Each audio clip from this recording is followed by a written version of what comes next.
All right, we say this every week, but it's true. Always fun to hear what the audience is feeling, good, bad, or in the middle, from radio and television. Alicia here as a master of ceremony. Do your thing, young lady. Okay, Richard, you seem to give Alex Rodriguez and his 600 home runs a break on steroids, but not Bonds. Why? I hate to. Who the heck am I to give anybody a break, let alone those two guys? They're living beautiful lives. My point is, though, Rich, if you listen with any consistency, the sad part is that Bonds ended his career with the cloud of the steroids hanging over him. Yes. The last memory of Bonds is, boy, he's great, but he cheated. Where Rodriguez has come out, admitted that he used drugs for 3 years in Texas, and now he has, at the very least, another 5 years to try and not clean his name, but just have people remember him for the great player he was. Barry's pretty much ended.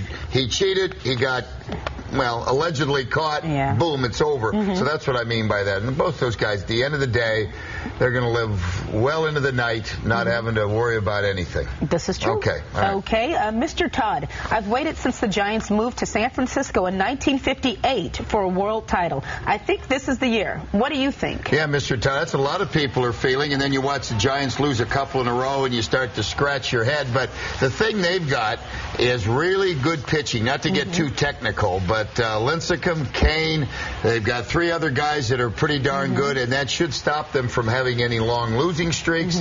So, hey, would you bet money on the Giants winning the World Series? Of course not, because there's got too many. No, but I follow the money. Like the Yankees, you know, you always got to say the Yankees are the favorite because they outspend everybody. How much they spend, sure, on the team. But, what, you want to go to the World Series? I would love to. Okay. Well, we'll see. New York or San Francisco, we'll see what happens. Okay. All right. Yeah. All righty. Patrick, what a great finish to an interview asking the winner's wife, what's it like to sleep with the teacher of the year? And Alicia, this one's from me, by the way. Yeah, thank you. With their 2 children there, I think you used poor judgment asking the teacher of the year's wife the sleeping together question, and I stand by my statement. What's it like, Kim, to sleep with the teacher of the year? Oh, I don't know. He just got it. Yeah. So. Okay, well, we'll find out. I'll tell you tomorrow. Hey. Tacky with the kids well, there. First off, let me explain. Now, take it out of context. They didn't just walk in, sit down, and what's it like sleeping with a teacher of the year? We had a nice, warm session. Sure. I had congratulated the guy numerous times, and I'll be semi-serious. All I know is I walk out every guest, unless the guy's really a pain in the neck. Then, Jason, can you walk him now?